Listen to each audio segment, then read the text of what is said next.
नमस्कार, आप देख रहे हैं न्यूज फॉर नेशन और मैं हूं सांत्वना आपके साथ। खबर उत्तर प्रदेश विधानसभा चुनाव से जुड़ी हुई है, जहां पर बीजेपी ने उत्तर प्रदेश विधानसभा चुनाव के लिए अपनी तीसरी लिस्ट जारी कर दी है। ऐसे में बीजेपी की तरफ से कुल 85 उम्मीदवारों के नामों का ऐलान इस लिस्ट में किया गया है। और अगर बड़ी बात देखी जाए तो कांग्रेस से कल ही अदिति सिंह भाजपा में शामिल हुई थी। आपको बता दें कि अदिति सिंह रायबरेली की विधायिका थी। उन्होंने कांग्रेस से इस्तीफा देकर कल ही लखनऊ में भाजपा कार्यालय में बीजेपी ज्वाइनिंग की। साथ ही साथ आज बीजेपी के इस लिस्ट में अदिति सिंह का भी नाम है।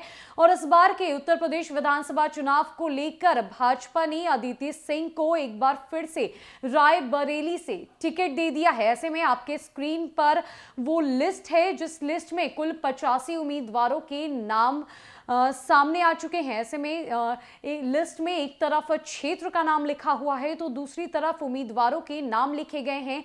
साथ ही साथ भाजपा ने कई नए प्रत्याशियों को इस दूसरी लिस्ट में जगह दी है, तो कुछ पुराने प्रत्याशी हैं जो अपने सीटिंग सीट से हैं इस बार का विधानसभा चुनाव लड़ेंगे। तो कई ऐसे प्रत्याशी भी इस लिस्ट में शामिल है जिनके विधानसभा क्षेत्र को बदल दिया गया है। लेकिन कांग्रेस को इस लिस्ट से एक बड़ा झटका लगा है और झटका एक बार फिर से अदिति सिंह को लेकर है, जहां कांग्रेस लगातार ये खबरें बता रही थी कि अदिति सिंह को भाजपा की तरफ से टिकट नहीं मिलेगा। लेकिन भाजपा की तीसरी लिस्ट में अदिति सिंह का नाम सामने आ चुका है और वो एक बार फिर से अपने ही विधानसभा क्षेत्र यानी रायबरेली से चुनाव लड़ेंगी। देखा जाए बड़े क्षेत्रों को, जो हाईलाइटेड क्षेत्र हैं, तो उसमें हाथरस से अंजुला महोर को उम्मीदवार बनाया गया है भाजपा की तरफ से।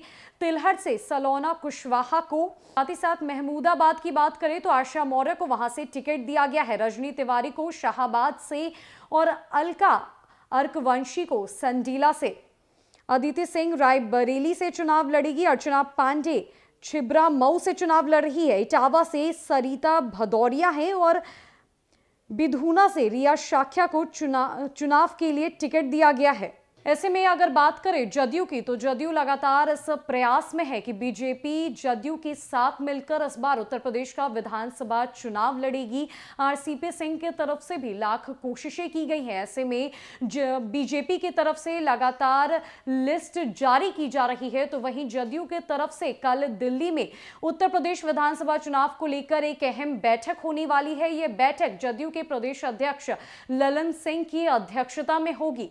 हालांकि इस बात की पुष्टि अभी तक नहीं हो पाई है कि जदयू और भाजपा उत्तर प्रदेश में एक साथ विधानसभा का चुनाव लड़ेगी या फिर बिहार के बाहर यानी उत्तर प्रदेश में बीजेपी और जदयू की राहें अलग हो जाएंगी। लगातार ये खबरें भी निकल कर आ रही है कि कल जदयू के तरफ से भी उत्तर प्रदेश में होने वाले विधानसभा चुनाव को लेकर उम्मीदवारों के नामों की घोषणा कर दी जाएगी।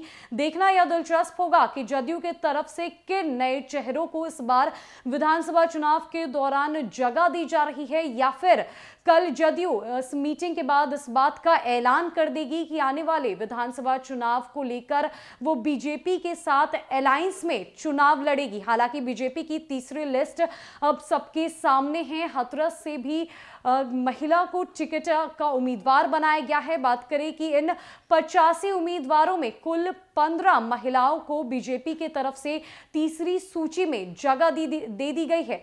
खासकर अदिति सिंह को रायबरेली का टिकट दे दिया गया है। बिधूना से रिया शाक्य ने अपनी जगह बना ली है। फिलहाल के लिए इस खबर में इतना ही है। न कई अपडेट्स के लिए हमारे साथ बने रहे न्यूज फॉर नेशन में। नमस्कार।